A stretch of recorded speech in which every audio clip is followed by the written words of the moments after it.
So howdy folks, I'm down here in Nashville, Tennessee, waiting for a train. And if you notice on my page, I've been posting things about Solutionary Rail.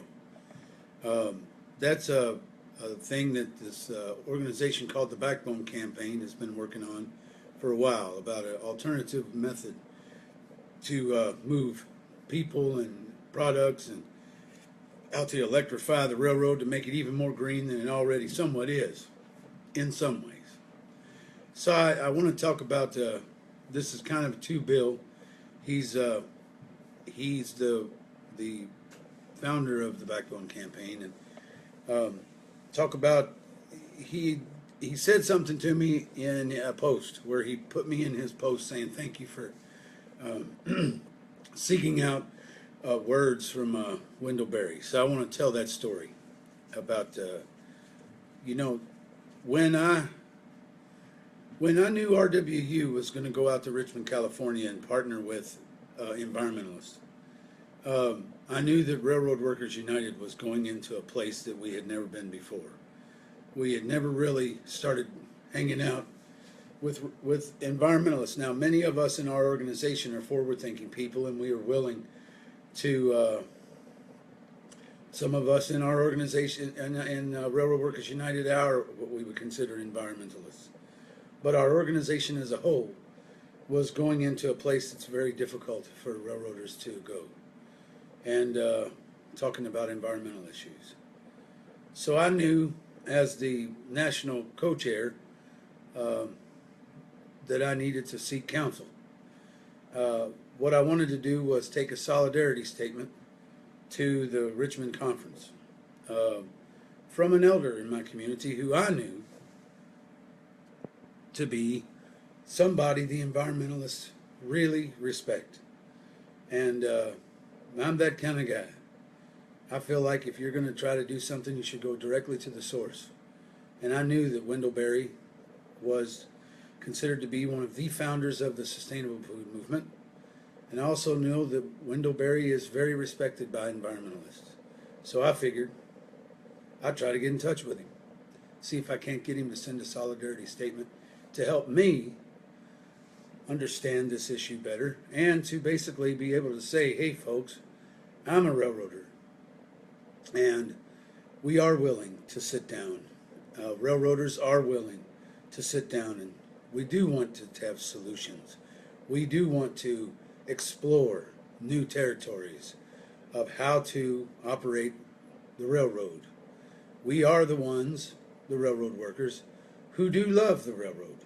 We are also the ones who do care about the railroad. You know, we have generations and generations and generations of people who have built the railroads. So we have a connection to them. Now, my connection to the railroad is that I've worked there 14 years, and that my step-grandfather worked there for 40 years, and my father worked there for his entire career. So I've helped to build the railroad, L&N, Louisville and Nashville. So I felt like I needed to go get something to help me be able to show up in Richmond, California, the very first conference that the Backbone Campaign and RWU had jointly organized. Now, what I got was a vision from Wendell Berry, delivered to my house by the executive director or something like that, from the Berry Center, and they brought it to my house and gave it to me. It was a broadside of a Wendell poem called The Vision. And that's what they give to a lot of organizations. It's Wendell's vision. So here I am, getting ready to go out to California. I've got Wendell Berry's vision in my grip, and I'm flying on a plane out to open a conference in Richmond, California, representing my organization. And I have to get up in front of people, and I have to say, hello, how are you doing? Welcome to California. And I'm John Wright with RWU. And I want to tell you about some stuff, and then I read that vision, and then I talk about Utah Phillips, about the long memory is the most radical idea in the country, and then I do my words, my own words, and I say that very serious issues require serious attention and time, and that these are going to be very hard things to talk about, and we must be mindful in our words that we choose to when we talk about them. And that's basically what I said. But what happened after that was I walked out after I did my presentation and said Wendell's words and said my words and Utah Phillips' words. I walked outside around the back of the place and I broke down. Sat down on this big old rock that was out behind the place and I wept like a baby. And I admit I'm a softie. I admit it. I'm a softie. I was so moved by those words. And I was so moved by the people that were in the place. And I was so moved to be the person who was being afforded an opportunity to open a conversation. That is an honor. You know, this is to Bill Moyer. It was an honor to meet you in California. It was an honor to have our conversation.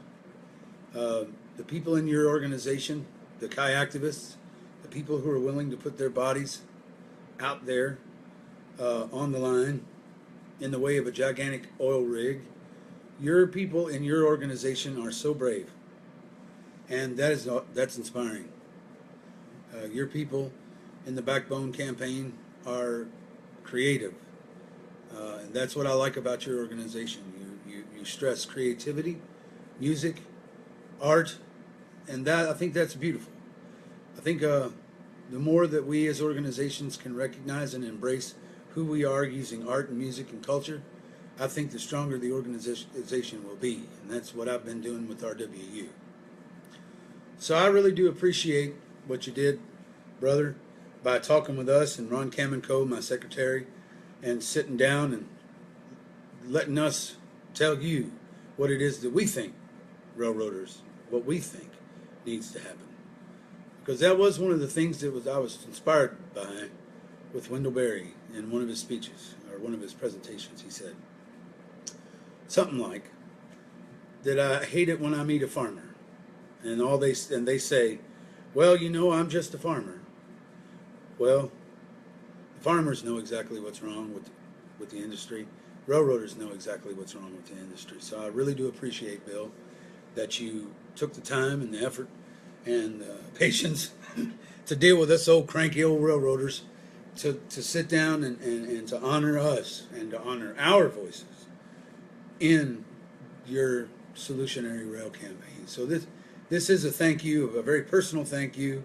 I think it's very important to have a personal thank you. I can't stand emails and texts and Twitters and all that stuff, and I know it's a good tool. Some of them are. But talking to somebody face to face is what's important. So, Bill, I'm going to post this to your page. And like I said, see this as a personal thank you, because I was so moved that day when I met you. And I was. And this is a personal thank you for including us in your book, From Railroad Workers United. Just transition is a concept that I hope more organizations and labor will embrace, especially because of where I am from right now, Kentucky and coal and the people involved with that industry. We've got a big problem, and it's like they say in that movie, Make One. We're in a room full of coal gas here. We got to organize, and that's exactly what it is that we've done. It's exactly what you've done. So I really appreciate that. All right, Bill, and everyone else, have a good one.